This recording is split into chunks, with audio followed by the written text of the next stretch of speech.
All India Radio presents Morning News.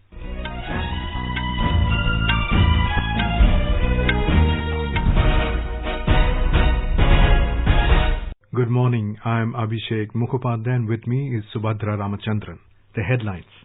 India and China committed to reduce tensions along the line of actual control. Both the sides to implement disengagement understanding of 6th June sincerely. Food and Public Distribution Minister Ram Vilas Paswan rolls out details of the second phase of the PM Garib Kalyan Ann Yojana. Uttar Pradesh government to launch a special campaign today for door-to-door medical screening in all districts of Meerut division. Second cabinet expansion of Madhya Pradesh cabinet to take place today. First resolution for coronavirus passed by United Nations Security Council demanding immediate cessation of hostilities and conflict zones to tackle the pandemic. And Russian President Vladimir Putin records resounding victory in the presidential polls according to preliminary results.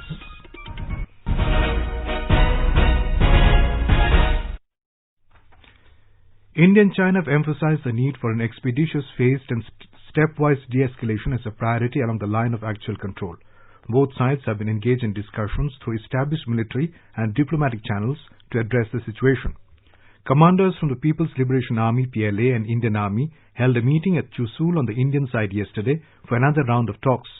This was the third senior military commander level engagement to discuss issues related to disengagement at the face of sides along the LAC and de-escalation from the border areas. This is in keeping with the agreement between External Affairs Minister Dr. S. Jaishankar and his Chinese counterpart during the conversation on 17 June. Both the leaders agreed that the overall situation would be handled in a responsible manner and both sides would implement the disengagement understanding of 6th June sincerely.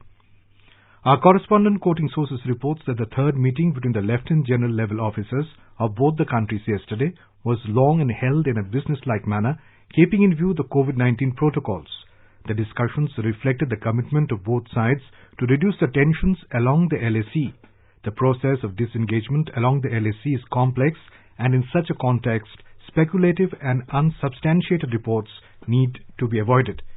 Sources say more meetings are expected both at the military and at the diplomatic level in future to arrive at mutually agreeable solution and to ensure peace and tranquility along the LAC as per bilateral agreements and protocols. Defence Minister Rajnath Singh is likely to visit Ladakh tomorrow morning along with Army Chief General M.M. Narvane. He is expected to meet the brave hearts of the Indian Army who pushed back the Chinese forces during the face-off which took place on the 15th of last month in Galwan Valley. Union Minister Nitin Gadkari has said that India will not allow Chinese companies to participate in highway projects, including those through joint ventures. Talking to a news agency, the minister said the government will ensure that Chinese companies are not entertained in various sectors like micro, small and medium enterprises. He said this is a step towards making India self-reliant. The minister said permission for road construction will not be given to joint ventures that have Chinese partners. He also said that a policy will be out soon banning Chinese firms and relaxing norms for Indian companies to expand the eligibility criteria for participation in highway projects. The United States has issued a business advisory to companies with supply chain links to entities complicit in forced labor and human rights abuses in Xinjiang and throughout China. The move comes as part of the series of tough measures that Trump administration has been taking in the last few days. It includes designating Huawei and ZTE as national security threats and President Donald Trump's signing of the Uyghur Human Rights Policy Act. Describing China as one of the world's most unfree countries, United States Secretary of State Mike Pompeo yesterday said that a day earlier the Chinese Communist Party implemented its draconian national security law on Hong Kong in violation of commitments that it made to the Hong Kong people and to the United Kingdom. He said the United States is deeply concerned about the law's sweeping provisions and the safety of everyone living in the territory, including Americans. The Union Minister for Food and Public Distribution, Ram Vilas Paswan, has rolled out the details of the second phase of Pradhan Mantri Garib Kalyan Ann Yojana. Under the program, 5 kilograms of wheat or rice to every member of the family will be given. 1 kilogram of chana for each beneficiary family will also be given free for 5 more months. It will benefit nearly 80 crore people in the country. In a virtual media briefing, Mr. Paswan informed about the steps taken by the government for providing additional food grains to the states. He reiterated Prime Minister Narendra Modi's commitment to ensure that poor and needy people will not be hungry in the country. Free ration will be provided to them during the rainy season and forthcoming festival season amid the ongoing pandemic. The minister said that in a span of next 5 months, a total of 200 lakh metric tons of grain and 9,78,000 metric tons of chana will be distributed among the National Food Security Act beneficiaries. He informed that both the phases of Pradhan Mantri Garib Kalyan Anna Yojana will together incur a total expenditure of 1,50,000 crore rupees. Mr. Paswan informed that he has also written letters to the chief ministers of all the states and union territories and has requested them to make necessary arrangements to implement the One Nation, One Ration card scheme. Mizoram Chief Minister Zoramthanga has expressed happiness with the central government giving extension of the Pradhan Mantri Garib Kalyan Anna Yojana PMGKY for the next 5 months. While addressing the nation, Prime Minister Narendra Modi had declared the extension of PMGKY from 1st of July to 30th November. In a tweet, Chief Minister Zoramthanga thanked Prime Minister Modi for the extension of the PMGKY. He also thanked the Union Minister for Consumer Affairs, Food and Public Distribution, Ram Vilas Paswan, for this initiative. Under the PMGKY, all beneficiaries under Antyodaya Anna Yojana, AAY, and Priority Household, PHHH, are provided additional food grains of rice or wheat at 5 kilograms per person per month, free of cost. The recovery rate of COVID-19 patients has improved to 59.43%. With the last 24 hours, 13,157 patients have been cured, taking the cumulative figure to 3,47,978. Presently, there are 2,20,114 active cases, and all are under medical supervision. As a result of the coordinated steps taken by the central government, along with states for prevention, containment and management of COVID-19, there are 1,27,864 recovered cases more than the active COVID-19 cases as on date. In a statement, Health Ministry said the testing lab network in the country is further strengthened. The cumulative number of samples tested so far is over 88.26 lakh. Uttar Pradesh government will launch a special campaign today for door-to-door medical screening in all districts of Meerut division, which have a large number of corona-positive patients. This kind of campaign will soon be launched in other parts of states also. The state government is also going to establish a big testing lab in Ghaziabad district for augmentation of COVID testing. Our correspondent has the details. During the 10 days long campaign, health teams will visit each household of the districts in Meerut division. These teams will do medical screening of the members of the family and collect the data. This exercise will help in identifying suspected COVID patients and their early treatment. Additional Chief Secretary Home Avnish Awasthi said that Chief Minister Yogi Adityanath has insisted for giving special attention on districts of Meerut division which are close to NCR and are having large number of cases of COVID-19. He appealed everyone to cooperate in the screening process. Meanwhile, the state has achieved highest recovery rate till date, which is currently around 70%. Sushil Chandra Tiwari, AIR News, Lucknow. In Bihar, the death toll due to COVID-19 has gone up to 73, with reporting of 6 more deaths. 3 deaths were from Patna and 1 each death from Muzaffarpur, Sitamarhi and Samastipur. The number of positive cases has mounted to 10,205, while 7,811 people have so far been cured and recovery rate has been increased to 77%. At present, 2,319 patients are undergoing treatment in various hospitals. In view of the pandemic, the state government has issued instruction to suspend Shravani Mela in different parts of the state during the month of Sawan. Shiva temples across the state will be closed till 4th of August. Devotees have been requested to do puja celebrations at their homes. In Madhya Pradesh, the COVID-19 case count climbed to 13,861 with addition of 268 new cases in the last 24 hours. The death toll in the state has risen to 581. The state has 1,039 active containment zones. More in this report. A total of 260 persons were discharged from hospitals in the last 24 hours, taking the number of recovered cases to 10,655. Of the 268 fresh cases, the highest count of 73 was reported from Morena district. As per the State Health Bulletin, the number of cases in Indore, the worst hit district, rose to 4,734 and death toll to 232. The number of cases in Bhopal stood at 2,830, including 101 fatalities. No new coronavirus case was reported from 20 districts since yesterday, while 4 districts did not have any active cases. Sanjeev Sharma, AIR News, Bhopal. In Gujarat, the total number of COVID-19 cases has reached 33,318, with 675 new cases reported in the last 24 hours. Quoting the State Health Department, our Ahmedabad correspondent reports that 21 patients have lost their lives, taking the death toll to 1,869. More from a correspondent. Out of 7,411 active cases in the state, conditions of 63 patients are critical. 368 patients have been discharged from the various hospitals after recovery during the last 24 hours. With this, the total patients recovered from the COVID-19 have gone up to 24,038. More than 3,80,000 tests have been carried out in the state. Meanwhile, state government is providing all medical help to people through Dhanvantari Arogya Raths. 992 such Dhanvantari Raths have already provided medical help to more than 10 lakh people. Yogesh Pandya, AIR News, Ahmedabad. In view of rising number of coronavirus patients, the Maharashtra government in its latest decision has decided to acquire private ambulances and other vehicles which will be used to ferry patients to hospitals. The move comes after the private ambulances charged exorbitant fees from the patients. More in this report. Maharashtra government has issued a resolution to acquire private ambulance to meet shortages amid the rising number of coronavirus cases in the state. The decision was taken following complaints that private ambulance are charging exorbitant rates for providing services. District administrations will take over private ambulance and other on-hire private vehicles. Such ambulance and other vehicles will be used for asymptomatic COVID-19 patients or the patients whose condition is not very serious. Meanwhile, task force of expert doctors will be set in different districts of the state to combat the spread of coronavirus. Madhuri Pange, AIR News, Mumbai.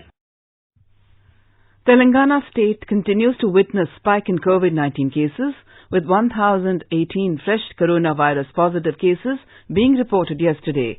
This takes the overall COVID-19 cases reported in the state to 17,357. Recoveries are also on rise, with 788 patients being discharged yesterday, taking up the number of people recovered from the virus to 8,082. Presently, a little over 9,000 people are under treatment at various hospitals in the state. The High Court has directed the state government to comply a slew of its orders before 20th of this month related to tackling of COVID-19 in the state. More from our correspondent. The state government attributed the surge in the COVID-19 cases to the non-essential travel that is being taken up by majority of people of all walks of life in the state. The daily bulletin said basic preventive measures like wearing masks and maintaining safe distance are not being followed. Meanwhile, the state high court asked the state government to implement a slew of measures over COVID-19 related petitions and asked the chief secretary and other top officials appear before it if they are not complied before 17th of this month. The bench headed by Chief Justice Raghavendra Singh Chauhan directed the state to file affidavits by superintendents of all government hospitals giving details of their infrastructure, safety gear and number of PPE kits distributed to doctors and paramedic staffs on a daily basis to tackle COVID-19. The bench directed the government to furnish findings of the central team. Lakshmi, AIR News, Hyderabad. The Tamil Nadu government has decided to establish piped oxygen supply to the beds in 59 state-run hospitals. It is allocated over 75 crore rupees for the project. The total COVID-19 cases crossed 94,000 in the state, with 3,883 people testing positive yesterday. The new cases include 2,182 in Chennai. More from a correspondent. COVID-19 testing has been considerably increased over the past few weeks. In the last 24 hours, more than 30,500 people have been tested for the virus. In Chennai, it has reached the level of 35,000 per million, as informed by the City Corporation Commissioner. It is considered one of the highest in the country. The doubling rate of the pandemic in the most crowded places in the city is also steadily going up, though the city continues to witness more patients in terms of absolute numbers. Jai Singh, AR News, Chennai. You are listening to the morning news on All India Radio. A reminder of the headlines before we move on. India and China are committed to reduce tensions along the line of actual control. Both the sides to implement this engagement understanding of 6 June sincerely. Food and Public Distribution Minister Ram Vilas Paswan rolls out details of the second phase of the PM Garib Kalyan Anna Yojana. Uttar Pradesh government to launch a special campaign today for door-to-door medical screening in all districts of Meerut division. Second cabinet expansion of Madhya Pradesh cabinet to take place today. First resolution for coronavirus passed by United Nations Security Council demanding immediate cessation of hostilities in conflict zones to tackle the pandemic. And Russian President Vladimir Putin records a resounding victory in presidential polls according to preliminary results. For quick news updates round the clock, follow us on our Twitter handle @AIR News Alerts.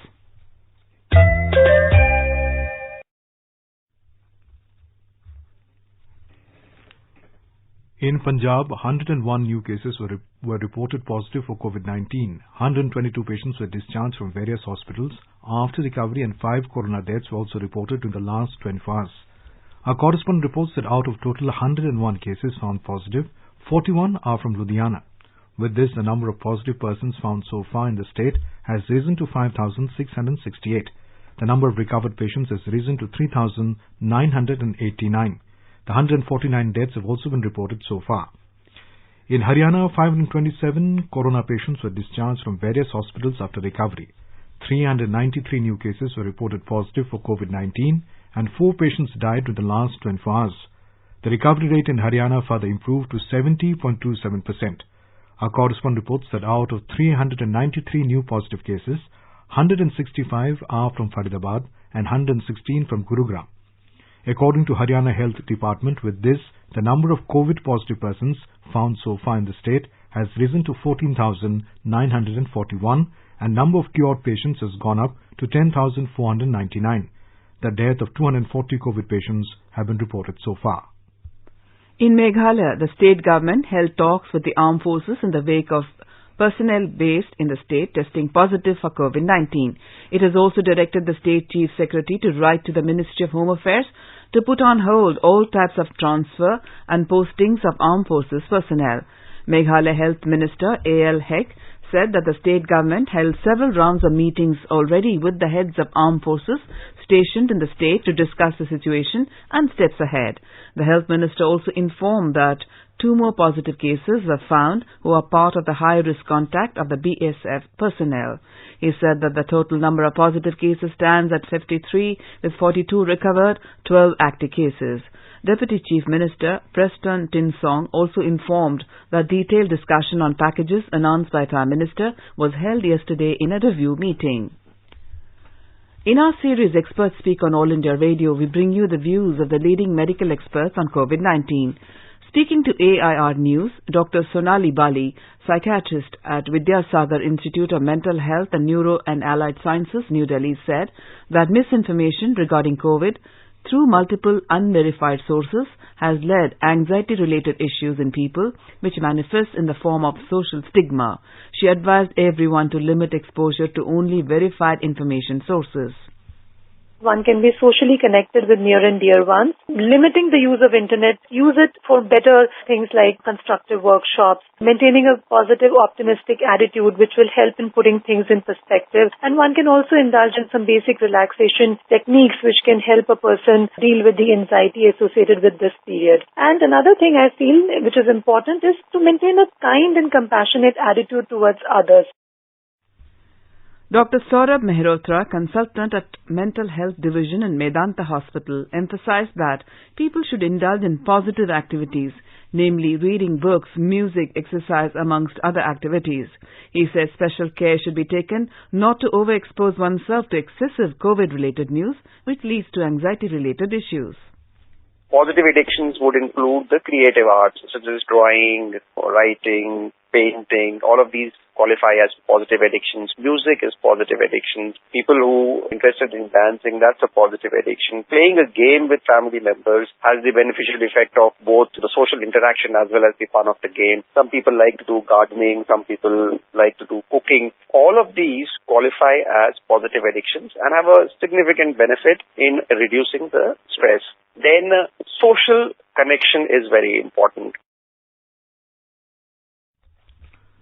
The United Nations Security Council has demanded an immediate cessation of hostilities and key conflicts including Syria, Yemen, Libya, South Sudan and Congo to tackle COVID-19. This is the first resolution on the coronavirus. The UN's most powerful body voted unanimously yesterday to adopt the resolution after the United States and China resolved a lengthy dispute over mentioning the World Health Organization. Germany's UN ambassador Christoph Heusgen, the Council President for July, announced the result, calling it a sign for hope for all people currently living in conflict zones around the world. The resolution backs UN Secretary General Antonio Guterres' March 23rd call for global ceasefires to tackle the pandemic and demands an immediate cessation of hostilities in all conflicts on its agenda, which include key conflicts in the Middle East, Africa and elsewhere. The resolution sponsored by France and Tunisia states that these measures do not apply to military operations against the Islamic State and Al-Qaeda extremist groups and their affiliates. The quota system in the recruitment for Class 1 and Class 2 jobs through the Bangladesh Civil Services BCS came to an end with the publication of the result of the 38th BCS exams on Monday.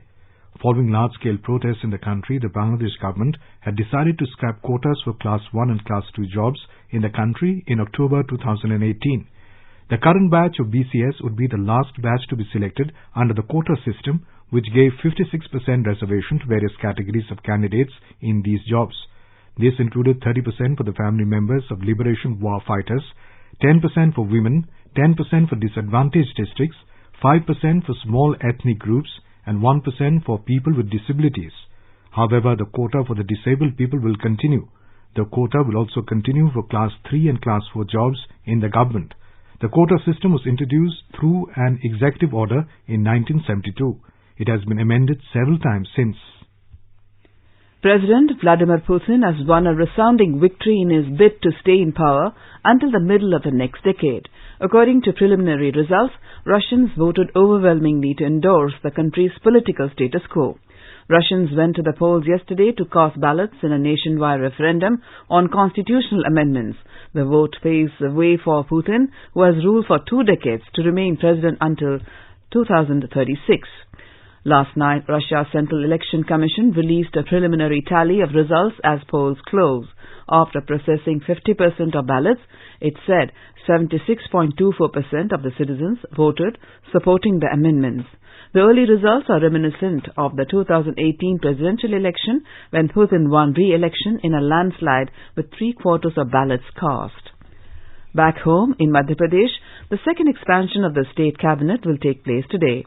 The oath-taking ceremony will be held at Raj Bhavan at 11 a.m. About 24 ministers along with many new faces will be administered the oath in this expansion. Around 10 supporters of senior leader Jyotiraditya Scindia are also likely to be made ministers. Chief Minister Shivraj Singh Chauhan visited Delhi recently after a gap of about 120 days to discuss cabinet expansion in the state. The Chief Minister was accompanied by State BJP President V.D. Sharma and General Secretary Party Organisation Suhas Bhagat. In Delhi, he had a meeting with several top BJP leaders, including Prime Minister Narendra Modi, Home Minister Amit Shah, President J.P. Nadda and Union Minister Narendra Singh Tomar. The first expansion of the cabinet took place on 21st April when 5 ministers were inducted into the cabinet. In Tamil Nadu, the Crime Investigation Department CBCID police has booked 4 policemen on charges of murder for the killing of the father-son duo from Satankulam. The CBCID Inspector General Shankar told reporters at Thuthukudi last night that the 2 FIRs filed earlier by the local police have been converted into murder charges against the sub-inspectors and 2 policemen. He said 1 sub-inspector has been arrested and remanded. He added that more people may also come under the investigation based on getting further leads. The investigation has been monitored by the Madurai bench of the Madras High Court.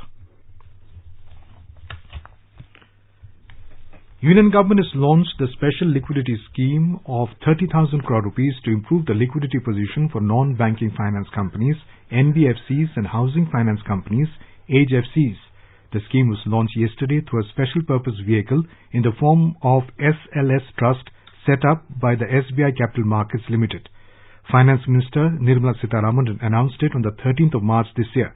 Ministry of Finance said Reserve Bank of India will provide funds for the scheme by subscribing to government-guaranteed special securities issued by the trust. The total amount of such securities issued outstanding shall not exceed 30,000 crore rupees at any point of time. The central government will provide an unconditional and irrevocable guarantee to the special securities issued by the trust. The scheme will remain open for 3 months for making subscriptions by the trust. The period of lending by the trust will be for a period of up to 90 days. The financing would be used by the NFBCs and HFCs only to repay existing liabilities and not to expand assets. In Assam, nearly 15 lakh people are reeling under the fury of floods in 21 districts. Official sources said that 33 people lost their lives in the rain-related incidents so far. The surging water caused damages to infrastructure facilities, including roads, embankments and culverts. Nearly 15,000 people have been shifted to relief camps. Floodwaters also submerged parts of national parks and wildlife sanctuaries. Now, let's take a look at the weather update for the day. The national capital Delhi is expected to have partly cloudy sky with possibility of development of thunder and lightning. The minimum temperature was recorded at 30 degrees Celsius, while the maximum will be around 40 degrees Celsius. Mumbai will have a generally cloudy sky with moderate rain. The minimum temperature recorded was 25, while the maximum expected to be around 33. In Chennai, the minimum temperature was recorded at 27, maximum will be around 34. The metro city will have a generally cloudy sky with light rain or drizzle. Kolkata will have a partly cloudy sky with 1 or 2 spells of rain or thunder showers. The minimum temperature in the metropolis was 27, while the maximum will be around 36. In the Union Territory of Jammu and Kashmir, the minimum temperature was recorded at 26 degrees Celsius in Jammu, while the maximum will be around 38 degrees. The city is likely to have mainly clear skies. Srinagar, the minimum temperature was 17 degrees Celsius. The maximum will be around 33. The city will have a mainly clear sky. In Gilgit, the minimum temperature was recorded 16 and maximum 35. Sky will be mainly clear, becoming partly cloudy towards afternoon and evening. The sky in Muzaffarabad will be mainly clear. The city had a minimum temperature of 19, while maximum is expected to be around 38. Chandigarh will see a mainly clear sky. Minimum temperature 29, maximum 38. Dehradun will have partly cloudy sky with 1 or 2 spells of rain or thunder showers. Minimum temperature 25, maximum 33. In Hyderabad, the sky will be generally cloudy with moderate rain. Minimum temperature was 24, maximum 34. Bengaluru experienced a minimum temperature of 20, while maximum will be around 29. The city will have a generally cloudy sky with 1 or 2 spells of rain or thunder showers. Ahmedabad will have partly cloudy sky. Minimum temperature in the city was recorded 28, while the maximum will be around 37. Bhopal will have a partly cloudy sky. Minimum temperature 24, maximum is expected to be around 35. And now an overview of today's newspapers. The Asian Age reports India-China set to disengage at LAC in batches. Railways opens door for private trains, leads the Hindustan Times, adding government says companies to run 151 trains on 109 routes. The Financial Express headline, China faces closed roads.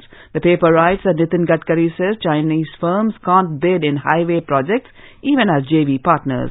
Modi quits Chinese social media site, informs the Hindu, adding photo 115 posts removed from Weibo.